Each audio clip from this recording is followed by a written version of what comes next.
Good morning. We'd like to welcome you to the BmoreNews morning show. My name's Donnie Glover here with China Boke, Terrell, and Cavette Kane. Good morning, ladies. Good morning. How are you?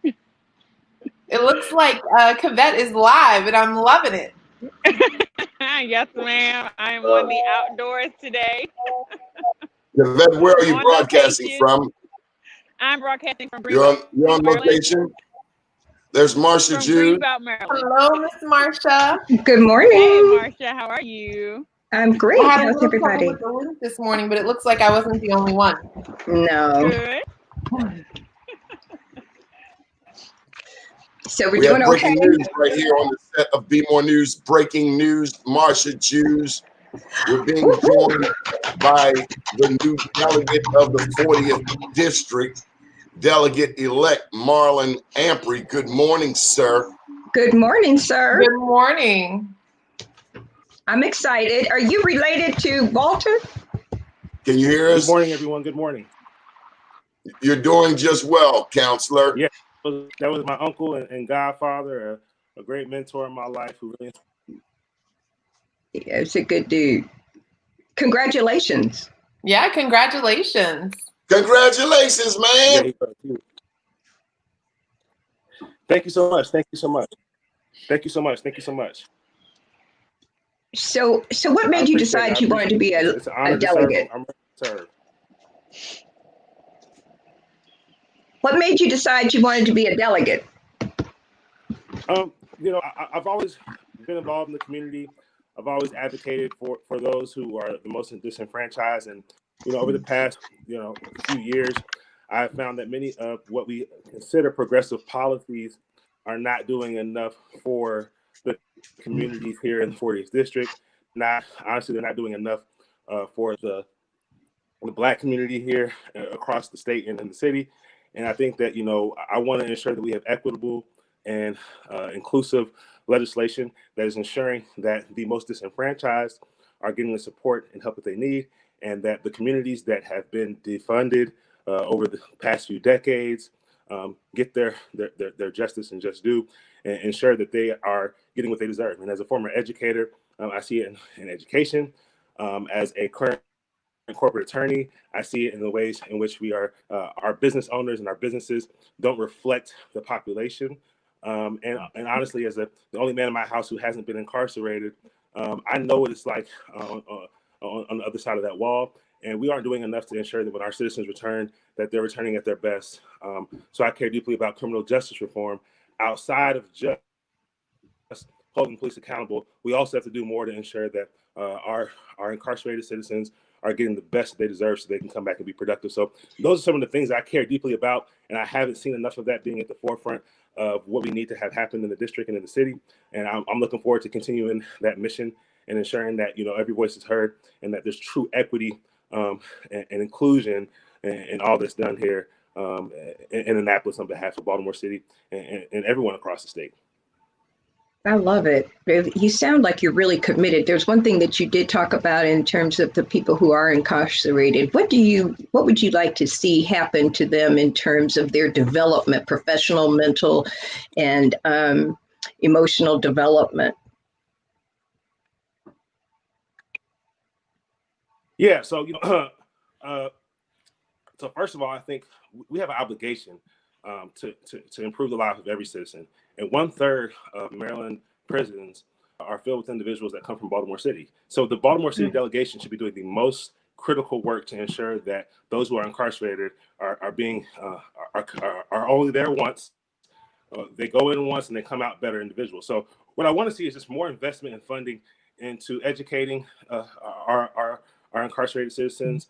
Whether it's workforce development, getting them their GEDs, getting them degrees, making sure that they have social, emotional support via the best healthcare and mental health care they can receive, making sure they're also supporting the families that are on the other side of the wall. As a former educator, I had many of my students who had family members in prison, and they, there's a social, emotional piece that affects the entire family. And as I remember when I was a kid, my brother and my father were both incarcerated at the same time. I remember weekends I had to go visit both of them. And that weighed heavy on me. There's days where I couldn't focus in school because of that. And we have to make sure we're supporting the holistic family as a part of that. So I want to see that happen. And recently, the most recent bill that was passed, one part of it that I was really encouraged about was they're reinstalling Pell Grants for incarcerated individuals to get their education. So we got to make sure that we hold the federal government accountable for that, ensure that we get that money funneled down, and ensure that we have opportunity and access for individuals. And, you know, a person that I've been talking to, and a person who lives here in the 40th, Chris Wilson, who has an amazing story about how he turned his life around. The artist. I think that, you know, his life is a model. Huh? The artist, Chris Wilson, the artist. Yeah, the artist. Yeah. You know, he does a little bit of everything. Yeah. His story is amazing. And we've had some great conversations on building out policy. He's made it clear. He's like, I got lucky in prison. And that shouldn't be the case. You shouldn't get lucky to get educated and become a better person. It shouldn't be a matter of luck. It should be a matter of policy. And I think that, you know, a lot of what we consider progressive policy, you know, I feel at times we're progressive for the middle class. We're progressive for people who just got out of college and they're trying to lower them in healthcare and all this. But are we progressive for the people that need it the most? You know, are we progressive for the single mothers who are struggling? Are we progressive for the people that are re-entering society? Are we progressive for those who didn't get a good education because their schools were failing?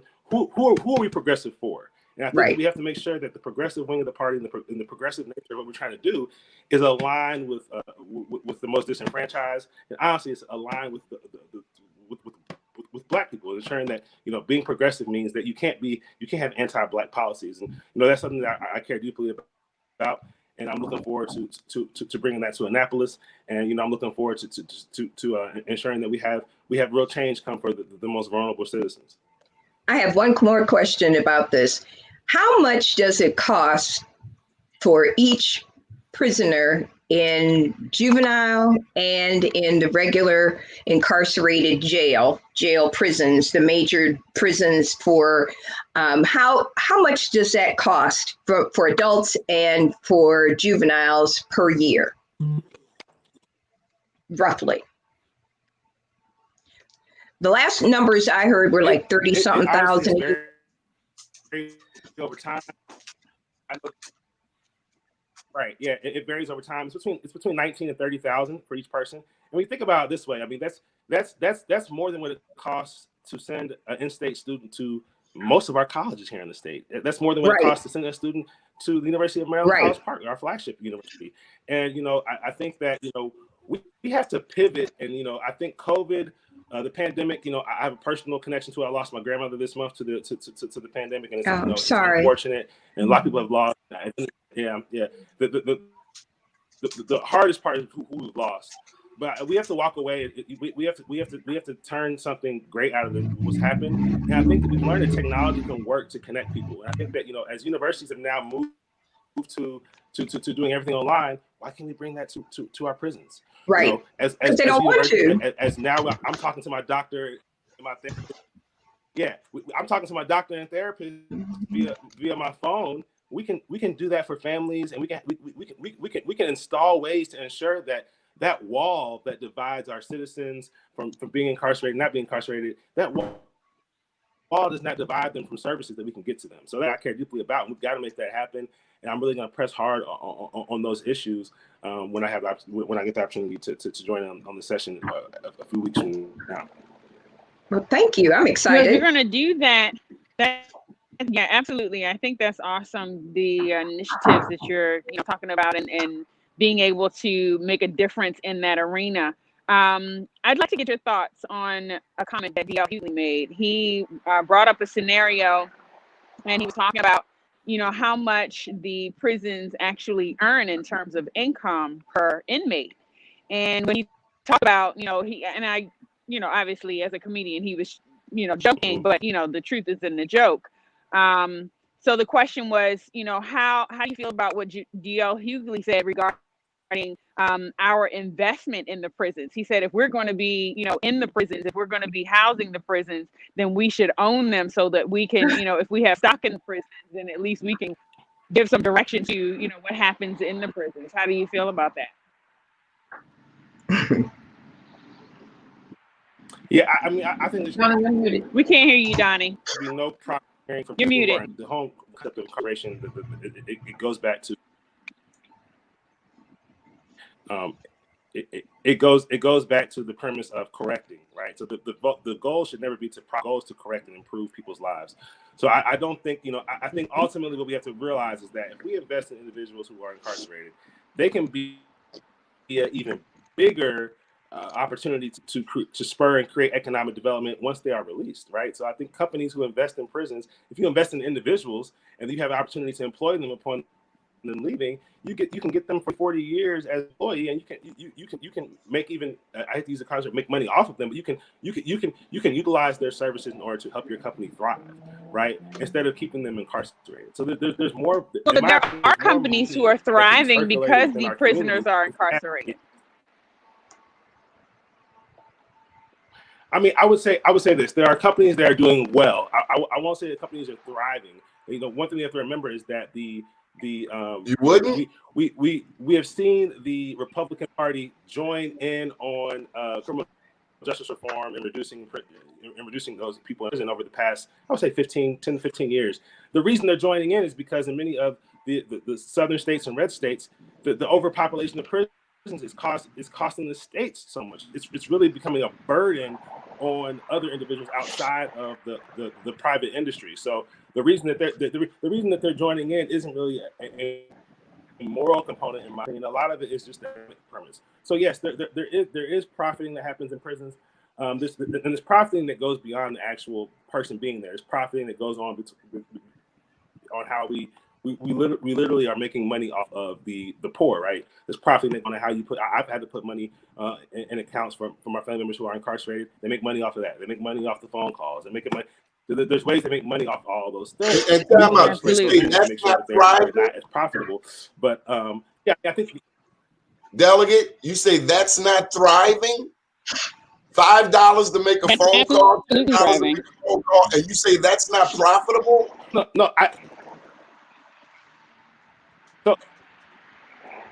So when I use the word they're not thriving, I'm not saying they're not making a lot. They're not making good money. But what I'm saying is that the states that are utilizing the private prison structure, they also are contributing to that, and the states are losing money.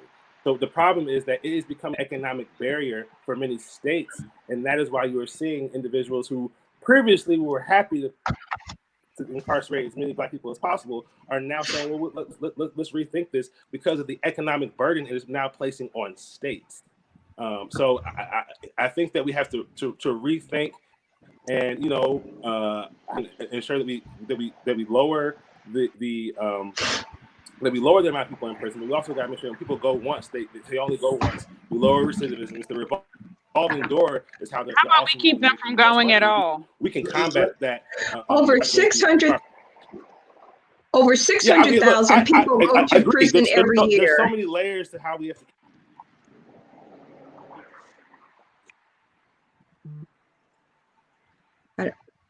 Over 600,000 people. And that's over 600,000.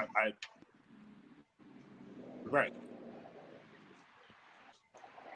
Marlon, I heard you allude. Right, and we have to reduce the people going to prison. Of course, I totally agree.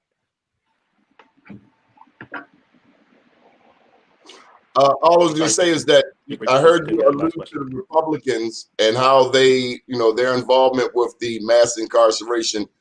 Wasn't it President Clinton's omnibus crime bill in 1994 that took prison populations in America through the roof, featuring Black men? Both hands are guilty, the Democrats and the Republicans. And at the end of the day, it's Black people who are in these prisons. It's not a political problem. And it's white people making it. It's a business problem. White people making the decisions, and quite often we are the ones catching the short end of the stick. So it's up to us to care. But they're making money. Stupid money. If you are multiplying 600,000 and at a minimum they're $30,000 a year, 600,000 people are going in. All I was saying, Delegate, they don't want to. They want it like this. There's those that want it like it is. Well, it's chattel because a lot of them actually work and they don't really get paid like $1.95 or 50 cents or something. So they're, in many cases, a lot of them go into the communities where they are and work or out on the properties that are owned by the prisons, and they do some type of labor. No, the prison industry is extremely lucrative, and It's very the rural lucrative. communities need these prisons because it provides jobs to the populations, and so they depend on that prison population growing. The thing that's so upsetting is that it's on. We should buy up all the stock on Wall Street because they have it and they run it and they're making stupid money on the stocks. But I think that was the insinuation by D.L. Hughley. Was, It's because it's real. if he's talking about the fact that the states, we can't hear you, Donnie. Donnie, your mic is muted. Donnie, unlock your mic. We can't hear you. There you go. I heard you loud and clear. Well, I said something like that. Over there to yourself. Delegate, are you with us? Delegate, are you with us? Delegate. We can see him. I don't know what's going on. We can't hear you. Well, he wasn't talking. No, but can you hear us? I don't think he can. I think he's coming back. Can you hear us, Delegate? Can you hear us? Yeah, I'm here. For some reason, there's a delay on some of you all's talking, and everything on my end is coming through clear as far as my Wi-Fi and everything. I don't understand what's going on here. Another issue in the city, we need better broadband support. So you can work on that when you get down to Annapolis, brother. You can digital divide. You make sure you get on that. That's one of your other priorities, making sure we have access to real connectivity. That's right. Legislation, Delegate. Delegate, what's your first piece of legislation? Do we have his phone number? We could type him the information. Okay, so we're going to move on to our have him come back. Move to our other guest. So there he goes again. I think he's gone. Yeah, we're going to move on. Ladies, it's been one heck of a year, and I figured that you all needed a laugh or two. And so we have with us this guy. He's auditioning to be the resident comedian for the BmoreNews morning show. And I can tell you, Kavetta, he's pretty insulted. He's a tourist like you. Rickey Shackleford. Hey, what's up? He's pretty insulted when you mention it's been a minute. Well, he didn't talk about prison. No, look, when he said prison, I'm about ready to walk out the door. Right. Hey, look, I didn't do it. Hey, look, once you told the delegate he need the help, he got muted. He looked like he got a seizure. Good Lord, Jesus. No. I thought he was going to a seizure once he started talking about spending money. He's like, oh no. He become a politician real quick. Remember, I am not a politician. I'm not a politician. I'm just listening to you guys. And hey, first of all, season's greeting to all you ladies and Donnie. Hello. How you guys? Y'all beautiful this morning. Right, yeah, chicken McNuggets to you too. But that's all right. How you guys feel, man? Hey, look, you gotta remember, I'm not a 10 o'clock in the morning person, okay? I usually don't get up to 2. So I'm more of a gym rat, though. But I've been watching you guys, and I don't know where I'm supposed to fit in. but I'm where you are. Well, you don't want to know where I am. You see that there? That's where I fit in. There you go. That's where I fit in. Ray Lewis. I'm trying to throw us all so we can get lifted up for the Ravens this weekend. That's just where my brain that big fine they got, but I guess it wasn't as big as some other teams, though. Hey, Ricky, when you get out? Danny wants to be a comedian, I tell you. No, I don't. He wants to be a comedian. Say it again. You do. No, Donnie, I eat and sleep comedy. So, just the idea when I meet another guy with a sense of humor like yours, I'll let you be the class clown. You know what I mean? So, because you got to pay me. What'd you say about your parents? See, it's too early. It's going to be like that. No, it's going to be like that in a minute. See, I know. I'm about ready to shut this screen down. Don't talk about my mother, buddy. Oh, Lord have mercy. Yeah, don't be that's my favorite. Hey, my mother is my favorite girl, See, we need to take that cup of coffee out of Donnie's hand. That's the only thing that's keeping him awoke. That's why I brought a cup of tea with some Vic, some alcohol in it. See, this is a greeting to you guys. You guys got to lighten up. Well, you got your ties on too tight. What are you doing with a tie on this morning, Donnie? Don't come after his ties. He got that tie on. He got that tie on. Probably ain't got no clothes on anymore. Don't get me started. He always trying to cut me off. He don't want me to talk. He puts me in prison every time I get on his show. We have to ask Donnie what kind of knot his tie is. That's how big. That tie looks like it's swelling his head up, don't it? That's a nice tie, Donnie. Right. Look, somebody always feels sorry for Donnie. I don't feel sorry for Donnie. Hey, Ricky, you got any food stamps you want to share? I was talking about food stamps earlier because the way this pandemic done hit my business, I'm going to be in that welfare line real soon. Okay. Ladies and gentlemen, Ricky, I've been knowing Ricky's been coming on our broadcast. We're gonna, Ricky, bear with me one more time. We're gonna try to delegate one more time, see how the connection is. Oh, it didn't work. Okay. Ricky's been coming on the show for the past 20 years. Around 2002, they came on just before they were about to tour in the Middle East. And it wasn't long after that I found myself in the same part of the world. Ricky, tell us about Iraq, 2002. Wow, man, that's been a lot of years ago. It's been also you got to remember that I'm a military veteran just as well, and thanks for my service. Y'all don't have to tell me. That was 2000. Thanks for your service. Thank you. He worked on the block. Absolutely, my dad was a veteran. I greatly appreciate that. What brand? Donnie don't know that being in the military and also a comedian over there in Iraq was special to me. To me, that was the biggest thing I've ever done, stepping on that soil and making these young people laugh all over the world, making a difference, letting them know that, hey, look, it's okay back home, and I'm here just to give you 30 minutes of my stand-up to lighten your load. And the same way, listening to you guys talking about the different issues, comedy is just about lightening your load. It's not about trying to take it personal or, nothing like that. So when I attack, don't take it personal. I'm just being a comic. Hold on. You cannot crack on my co-host.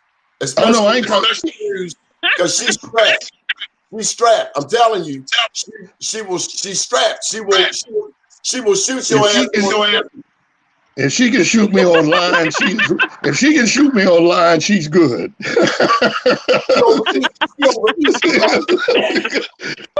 I will never get online again. Listen, can you guys see my banner behind me? Can you read it? Man, we see that big ugly thing. Well, what does it say, Donnie? I just want to make you laugh. That's all. So anything I say, don't blame it on me. Donnie called me 5 minutes after you guys set up. I'm be honest with you. I forgot I was supposed to be on this morning. There must be that 60 and over thing I'm dealing with, the bathroom, okay? I went 5 times last night, and I'm like, oh, that's too much information. TMI. She must be over 60. You must be over 60. Okay, I get it. No, but No, I'm just having a lot of joy. I love the smile. See, this whole element that changed since I got online. See, because see this, you see the smiles on you guys' faces right now. This is not about me attacking you, giving you too much information. This is about the presentation of having see, comedians are real. We don't fake the funk, as the old music used to say. We don't fake the funk. We tell you just like it is. You gotta be old to know that song. Oh, well, you must have been in my class then. So you were sitting behind. Hey, Ricky, didn't you tell me you performed with Ma Rainey? Who's Bob Rainey, Donnie? With Ma Rainey. No, I never met Lamar Rainey. Never met Lamar. See what happens. See what happens when you get a hookup online. this you done lost the delegate. This is like a hookup online. This is if this ain't another Negro production. Then people wonder why I don't get online. I'm talking to Donnie, the delegate fades out, and you asking me questions. The young lady behind me, she was in my class at Southern High School. This don't get no better than this. Come on. Ricky, you told me that Harriet Tubman was your aunt. Well, I went to school with Rosa Parks, and a couple of these ladies here, she went with Rosa too. Rosa was sitting in the back of the bus. She was sitting up front. So Ricky, how is the entertainment industry in the middle of COVID? Now, I know you're just getting a computer and a cell phone. I know you're now in the 21st century. Tell me about it, Ricky. No, actually, this has been there's been the worst, but we try to make the best out of these times.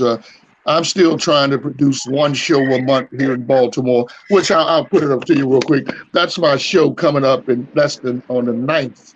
Read it to us because there's a glare. Read it to us.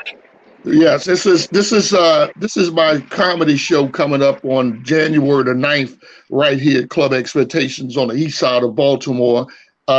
We have to keep the laughter going, and it's mass distances there. I'm gonna use a little slang. So we've been to West Baltimore, and so many shootings over there. I ran to East Baltimore. I'm telling you the truth. There's so many shootings on West Baltimore. I stayed east. I said, gracious, the East is having a vacation over here, while West Baltimore is still acting a fool. The truth is in the joke. There have been an astronomical number of flames on the west side relative to the east side. I'm telling you, I watch the news every day, and I'm gonna stay on the east side. But this is coming up on January the 9th. It was me and Howard G. I want to put that in there, whether you can see it. Comedian Howard G. from the Kiss My Bumper commercial. We've been partners for 20-something years, and we still produce comedy shows with the up-and-coming new comedians, giving those guys a shot. We started Monique out when she first started. People don't know back in the day. Yeah, we had Monique at Gatsby's nightclub back in the day, and we put her down. Most of the comedians when you say back in the day, was that this millennium? No, that was back in the day, Donnie. I think you were still with them bow ties in the 3rd grade. I thought that was pretty funny. But listen, no, that's what we do is continue to produce. We have to keep laughter out there. And I always say, if you take anything, don't take my joy. My joy is laughter. Joy is having a sense of humor and hoping that people surround me have a sense of humor. But Donnie, I want to mention this too. I want to mention this too. You see that there? That's me doing Red Fox. I'm gonna pull it up to you closer, right there. Can you see it? We can see you. Well, that's my tribute to Sanford and Son, the play. You must see this play. We did this in March.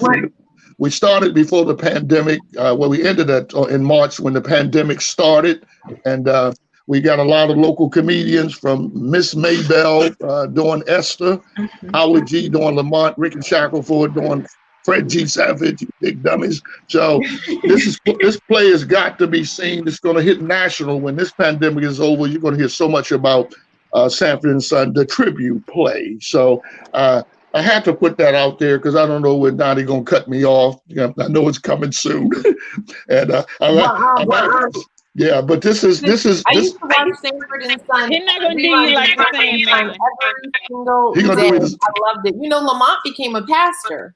Yeah, he became a pastor. But it's funny that you mentioned Lamont because I'm watching so many of these guys. They're passing on right in front of my face. I think Esther and Grady, these guys. I said something. Marsha done left me. Okay, Marsha, don't fall asleep, baby. I ain't gonna be up here long. No, just keep being funny. Just keep being funny. Ironically, Red Fox really did die of a heart attack. Yeah, he died. He died on the set. Can you believe that? He died on the set.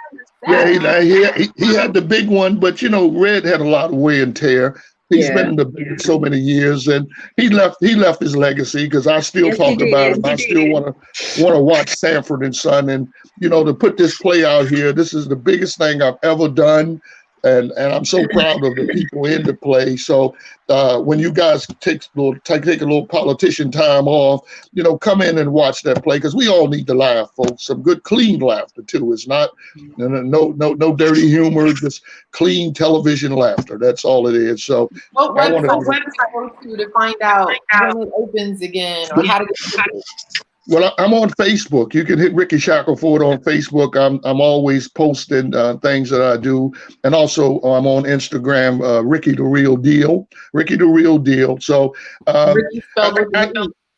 Yeah, Rickey with an E. I'm the original Rickey. People don't know it. Rickey with the Y ain't the same Rickey with an E. It's two different Rickeys now, but. No, I'm thankful to wake up this morning and I've been watching China and I've been watching Marsha for the last couple of weeks. I've been watching you guys online and co-hosting with Donnie just as well. And I know you was a Gemini's too, of y'all, huh? I'm a Taurus. Who else is a Taurus? No other Taurus? I'm not a Taurus. I get along great with Tauruses. I can deal with stubborn all day long. I'm stubborn. He's stubborn. Right here, Taurus in the house. That's right. Okay. It's pronounced Kavetta. You're a Taurus also. Well, when's your birthday? Yvette. I'm just curious. Yeah. Oh, it's Yvette. When's your birthday? I'm born on April 27th. Oh yeah, you that crazy Taurus. You the crazy Taurus. That's right. My birthday is May the 6th. See, I'm genuine. May 6th is genuine. We're real. Taurus in April, you don't know what you're gonna get sometimes. So she ain't gonna be nice to you all the time. The thing is, my moon is in Aries, so you really don't know. I would, and you're so right. And I hate to give my wife a shout out. I married an Aries. It did not work too well. Okay, it did not work.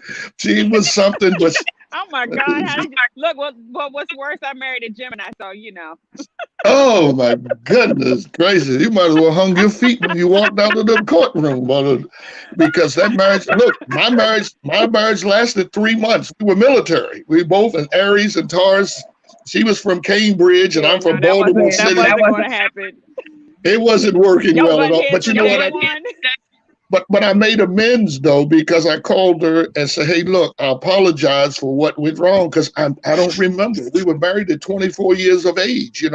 That's a lot of years ago. So, but I'm a man enough to say I was wrong, and we friends now. Ain't that something, huh?" Hey, so Rickey, these days, man. Now, what did you say, sir? What's up with these kids these days? Well, see, I got a 44-year-old daughter, and she learned very well from me. Daddy don't play. If she'd got the butt whippings I got, she would have been straight. But you can't spank kids today, and I wish we could bring back the spanking. Parents, don't you agree? We could just because my middle name was butt whipping. I got a whipping every time I walked out that door, because mom knew I was going to do something wrong. She just knew it, because as a young man, I kind of lied a lot. I couldn't help from lying. I did what I did. I'm an inner city kid. What do you want me to do? 6 kids in one house. Somebody got to lie. Why not me? So, but the discipline that she gave me, it helped me in this world I'm in today. Mom didn't play. If you remember, Mom. Hey, Rickey, didn't you tell me you go to church now? Oh, I love the Lord. I love the Lord. I'm telling you, I couldn't do it without him. I sat right up and listen. I love God so much because if you read my story, if you saw my testimony, only person that could help me was Jesus. Okay, the only person that could help me was Jesus. Marsha, I'm glad y'all. Say it again. You want Rickey to be a part of your next production? What do you do, Marsha? I'm just trying to stay out of trouble. Just try to stay out of trouble. I occasionally stir the pot, but not much. Yeah, well, we all are individuals. That's what I like about this. With this, Let me ask you a question, Rickey, if I might, because I know you're involved with, doing your events and things in Baltimore. How are things going with those Baltimore businesses, those event-based businesses, and with the locations? One thing that I've been hearing a little bit about is how new businesses forming in Baltimore have been having some challenges getting set up because they will make investments in space locations to have events, but then when the authorities come out to do the inspections, they run into challenges based on discrimination. Well, here's the thing, we're traveling around town, and I know a lot of the business owners just as well. It kind of hurts, but they feel what I feel because without the people, you cannot prosper. Mm-hmm. You need people spending money, and if they're not spending money, then your business is hurting. So they hanging on by a coattail, as I always say.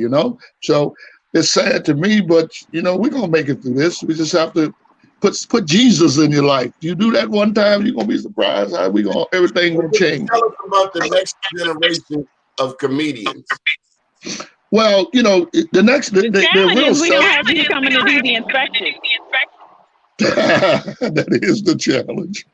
But now we're asking two questions. He was asking about. I try to stay in my lane, as we say, and I don't get into. Now listen, I don't get into politics. But when you ask me about comedy, I actually kind of raised a lot of these comedians around town. This next generation, they're going to be something. They're a lot more talented. They catch on fast, and they think they're the next Kevin Hart or the next Martin Lawrence. These guys are serious, and I have to give the women some love. The female comedians are popping up, man. They're hitting it. Thank you. They're talking about the ladies. No, the ladies. I'm calling it as I see it. I call a spade is what I'm saying. The real deal. I'm Rickey, the real deal. So I try to call it as I see it. The women ain't playing around. They coming, they stepping forward, they taking the challenge of the good days and the bad days of comedy. Because this business is not easy, to wake me up 10 o'clock in the morning to talk comedy, that's the last thing in my mind. I have to get up first, So, but with comedy, and I'm watching online, so many of these guys progressing, they are going after comedy during this pandemic. I'm talking about traveling. You're not just staying in Baltimore. And I'm talking about the local Baltimore comedians that I know personally. They're out there on that grind. On that note, Rickey, you performed in Vegas and all along the West Coast for a number of years. Tell us about that. Yeah, I did 20 years actually on the road. Actually, people don't know, and that's why a lot of Baltimoreans don't know. But I actually went to prison. Yeah, I did. I did 15. Brian, I'm gonna get you when we get off this phone because I got the attention. You trying to be a professional heckler right now. But listen, I did 15 years in Las Vegas, working at the Edgewater Casino. I worked there for 15 years, and it was just the journey, that journey of being on the road and trying to learn people. We got to understand that everybody ain't from Baltimore City, and you'll find that out when you hit the Midwest. I've been to Idaho, Oregon, wow, Wisconsin, Oregon, Washington State, Seattle. I've been to most Colorado, which they're having problems there now. But why'd you come back? I had to raise my child, man. My daughter means more to me than anything. We don't have relationships, but I got her right here in my heart. You see what I'm saying? So, but I did my job. Now, she's on her own now because daddy got to finish what he started. You know, if anybody know about success, you can't quit. You got to keep going forward. Keep going forward. You know, take the good with the bad. So that's where I'm at in my life right now. I'm just trying to finish what I started. I've always admired that about you. I have a daughter, and you told me, 20 years ago, the sacrifices involved. Because you told me you wanted to push her over a cruise ship into the ocean. Oh yeah, my mother used to say, you're gonna have one just like you. I didn't know it was gonna be my daughter. Oh God. She's got to be the most stubbornest person. But you know what I like about her is she's got my genes, so she's not about to waste time. I tell her, don't waste time. Well, So, Levi's are Wranglers. I beg your pardon? Levi's are Wranglers. Oh yeah, Jordache. No, I actually had, I'm getting Texas in at the same thing. Howard G say, what's going on, Donnie? He's supposed to be on the show. He was supposed to be on the show. I'm gonna tell you what, Donnie woke me up because I had one foot out the door, and you remind me, I ain't got time for all that. He snapped at me. You know, there's another side to that cancer up there. That's a cancer. There's another side to him, but he was keeping me in order. And I appreciate that. What you're talking about? Yeah, none at all. But you know, I bet you don't, Donnie. Anything against you, Donnie, you don't want to hear it. But I get it. But the bottom line. But no, it's gonna be a challenge. Here's the thing I want to say too. I want to get this in. It's gonna be a challenging year with comedy because you know we just do this first, second phase of this pandemic, and things are getting. This is our season right here. January, February, March, April, May is our season. So if you can't make things happen, comedians and people of the entertainment business is really suffering right now. So we catching it real bad, and you have to be in these shoes to get it. And I have to share that part because I've worked with Patti LaBelle 3 times, the OJs 5 times, most of the national groups from the Temptations and on. And I had a good friend of mine, Keith. He works with the Whispers, or not the Whispers. I can't think of the name of the group right now, but he's a Baltimore entertainer. He works with I can't even think of the name. I'm so crazy right now. You're gonna kill me. But these guys are not getting work, is what I'm trying to say. Right. You know, and when you in this business and this is your bread and butter, and you have to do this, and then you cut this off. It's not the best feeling in the world. Rickey, on a serious note, yes, sir.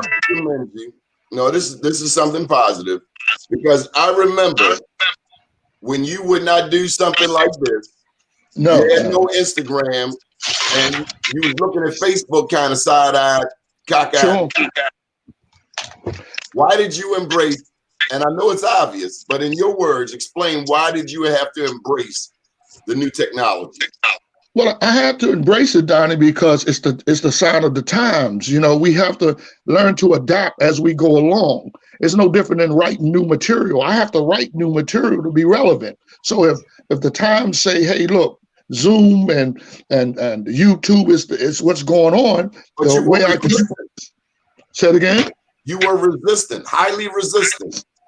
Well, I was resistant because I'm old school. You know, I still got a VH1 tape player. I still got an 8-track tape player in my car. You understand? So I'm old school. And plus, see, I'm not from the east side or the west side. I'm from the south side of Baltimore. So we have a little country in us, a little slow country. So, but with me, one of the things I learned in life is you got to learn to listen.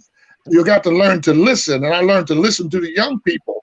These young people are smarter than we give them credit sometimes, okay? Mm-hmm. You know, my education didn't come from Morgan State or Coppin. My education came from hard knocks on the ground, learning to pick up as I go. And, you know, I remember sitting at the airport one time with Eddie Kendricks. Y'all remember Eddie Kendricks with the Temptations. Yeah. I sat there with Eddie. I used to see all these guys come through. So I learned from just communicating, just talking to people and taking what I need out of it, and then I go with it. You know, what is this gonna benefit me?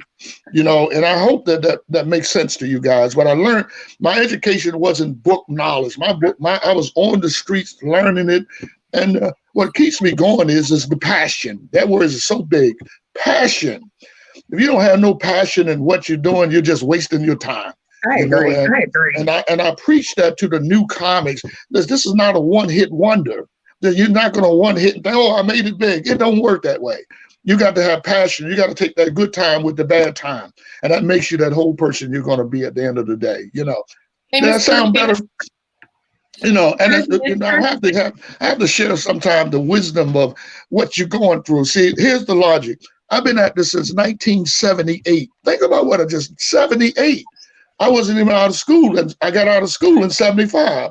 So 3 years later, other than college, I went right into comedy. You know, learning to do impressions. I do 50 voices. Richard Pryor was one of my idols. If you remember Richard Pryor back in the day, I could nail Richard Pryor so good, you thought Richard was in the room, okay? And learning. Give us some. I can't do Richard now because I don't practice Richard. I was practicing Red Fox. You big dummy. You hear that, Donnie? You know what, Donnie? The next time I come on this show, you better have me a nice hot cup of tea. You big dummy, you. So when you're focusing on impression. See, the first person I met, you got to practice Richard. That's why I don't practice. You know, I love Richard, may he rest in peace, but he was one of my idols. Over there, PR. They don't remember Mudbone, Donnie. See, Donnie. China, you never heard of Miss Rudolph? Look. When you all talk over each other, it cancels each other out. Who? You never heard of Miss Rudolph? With the monkey. Miss Rudolph. Oh, absolutely. You mean Maya Rudolph?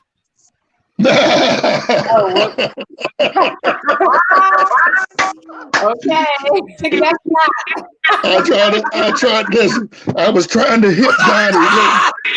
I was trying to tell you, Donnie, that's so old school. And you know, they're not going to remember. The water was cold. So, but he was talking about Richard Pryor's character, Mudbone. Is a character. Okay, so I do know that character. I know all the Richard Pryor stuff. I didn't, because there was a certain time where I couldn't listen to it because Richard Pryor cusses so much. He cussed a lot. Exactly. When he was doing it, I couldn't listen to it. I was way too young. Yeah, well, you know, basically, I used to hide and listen to it in the basement just as well. My mother wasn't going for me, you know, because I actually came up to Flip Wilson.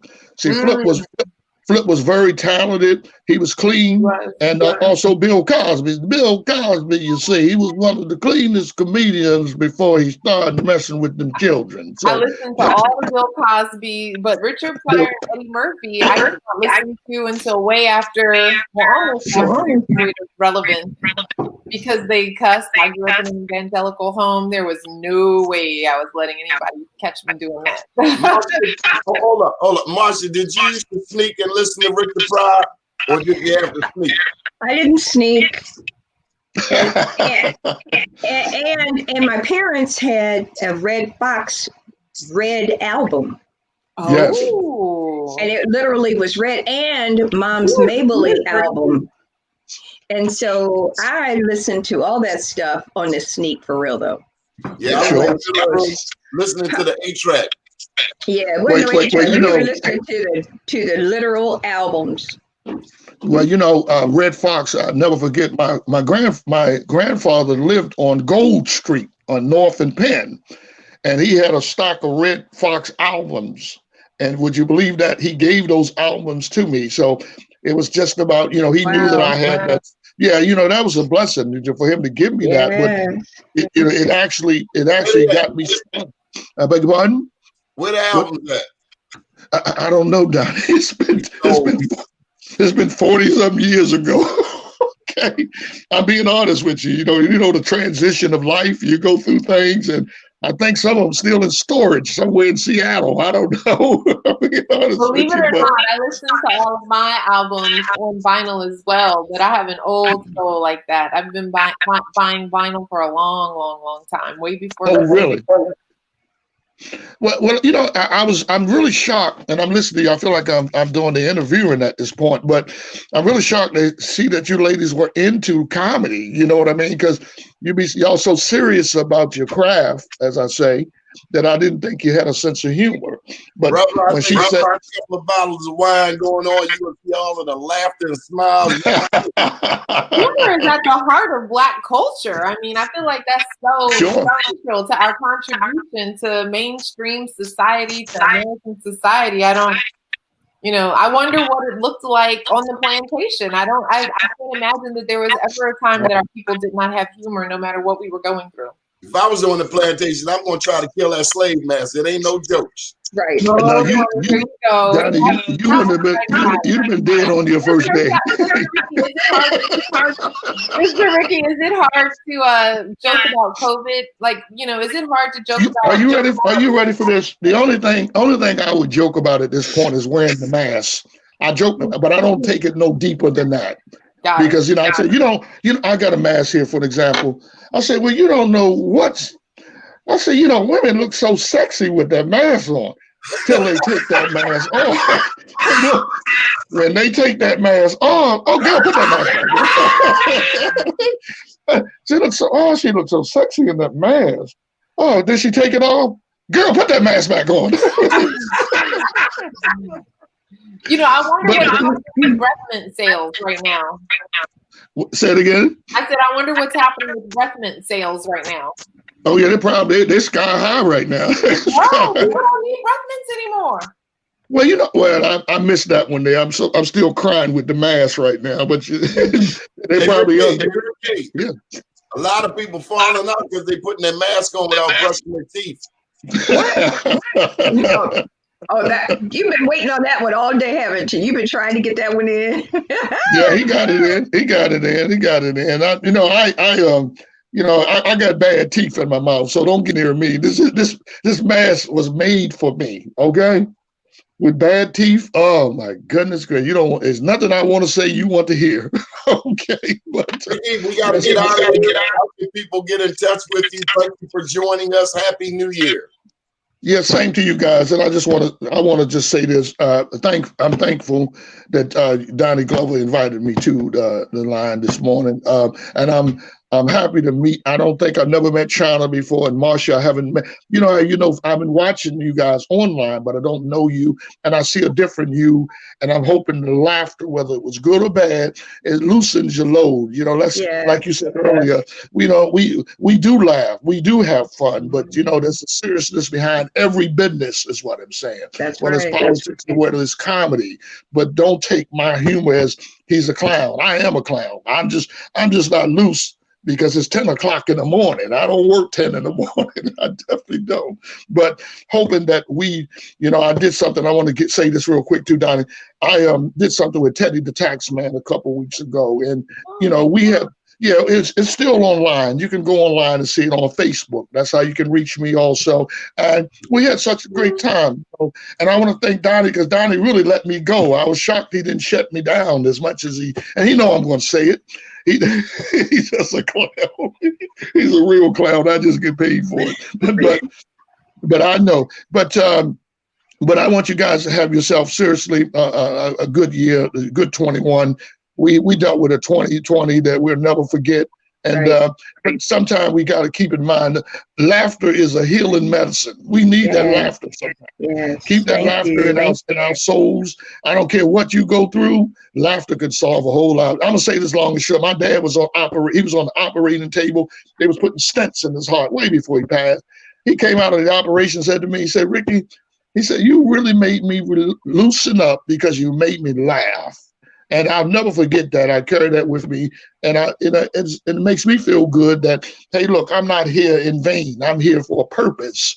We all are here for a purpose. We all do what we do and do the best at what we can do, and I hope you guys at some point, catch me in my plays or come to the stand-up. If I'm there, you got security, because I don't let nobody deal with my friends. I want them to respect people. We got to learn to trust and respect each other. That's important to me, So just keep that in mind. Whatever you see online, you're welcome to come. Rickey Shackleford got your back. As simple as that.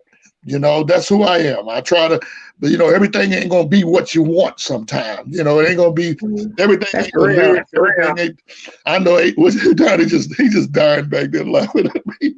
But it ain't gonna be what you want sometimes. No, but sometimes I don't want you talking no trash to me later that I cut you off. No. I'm glad you didn't, because it's funny that I've been drinking this tea and I took my flu shot. Now it's got my nose running, so that's from that flu shot. So I'm just saying that the flu, that's a regular military flu shot. That's all I'm saying. So, but no, I appreciate that you guys you understand. I could feel, and this is what I didn't like about. Let me finish that. I was closing out, Donnie, but just hold tight. You're always in a hurry. My goodness. Sometimes you got to slow down. A wise man once said, you got to learn to listen sometime too. This is what I'm saying. See, you made me lose my train of thought, Donnie. Thank you very much. That's that senior moment again. Men say, why do fools come to... Dean Martin Donnie. Okay. But listen, guys, Happy New Year's. Really, I mean that. And I hope we should go, man. Say it again. We gotta go. I know you do, Donnie. You made me wait a half hour, then you're gonna push me off stage. Here you go again. Always throwing me under the bus. Wouldn't have it any other way. Okay, China Boterell, what's the word for the day as we wind down? Hey, we are one day before the end of the new year, so I just hope and pray that everybody's taking the opportunity to reflect, to show gratitude. I think that it will be a stellar 2021, and just moments of silence all day, every day for the people that we've lost in 2020 and for the pain and the suffering that people have endured. But a new day is absolutely around the corner, and a new Baltimore is being born. So are you okay with not winning last night? Oh, I'm totally fine with that. You know what? I intentionally used that period of time to talk directly to the voter. I knew how that vote was going to come out before it had even happened, because I heard about it more than a month ago. So I think that it was a stellar result. Josh Harris did absolutely amazing in his interview. So I think he definitely needs to be acknowledged for that. Joshua Harris, he gave an amazing interview. I don't know. Who is he? Well, Joshua Harris is just one of the other. There were so many people. Oh, the guy from Chicago. Oh, we know him. Yeah. No, everyone did an incredible job. Crystal Jackson Parker was absolutely outstanding because she ran as well. Crystal Jackson Parker, she's on the Democratic State Central Committee, but she did not vote for herself. And there's just so much integrity in that. And so I really think that she has to be acknowledged for it, because there had been some issues in the past with other districts, in terms of people, running. You're supposed to vote for yourself. What'd you say? You're supposed to vote for yourself.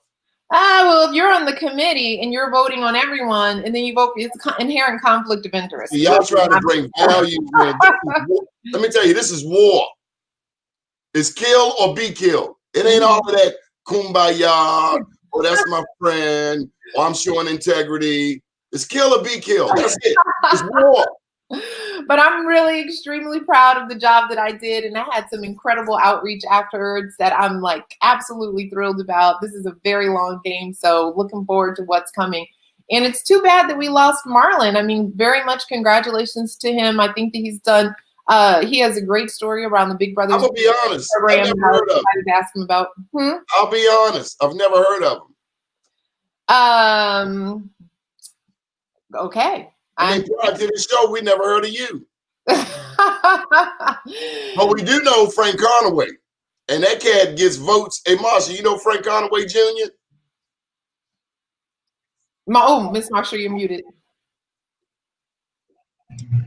Who doesn't? Yeah, I will never in my life. The name carries it. The name, it's the name, right? And so the name is what he can work off of, because you say Frank Conaway and he still has somebody, his sister or somebody over in the wills department, right? So that name has carried a lot, and people know it. Let me a lot of people about his daddy. If his daddy hired you to do some work and said your check will be at your house tomorrow, your check would literally be in your mail tomorrow. Right. That's why we love Frank Conaway Sr. He paid people on time. See, a lot of people don't. going back to Delegate Amprey, you know, I don't know that we really got an answer from him because I heard him throw, and I understand we're in a 9-1 Democratic city, 2-1 Democratic state. The Republican is the devil. But I noticed that he had talked about how the Republicans, he was associating the Republicans with mass incarceration. And the only point I was trying to make is Democrat, Republican, or racist is a racist. Right. Both parties have attempted to kill us in this country. Neither party has broke their neck to save us, not the way that we have fought for this country, whether it's our veterans, going back to the Revolutionary War.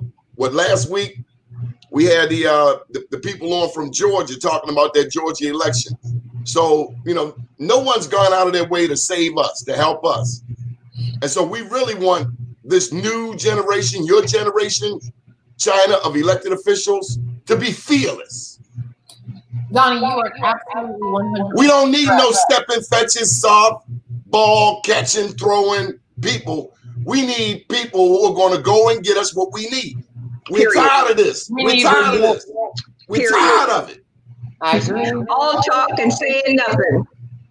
Next thing you know, oh, I'm Delegate so-and-so, or I'm a member of this committee. Meanwhile, East Baltimore, West Baltimore look the same.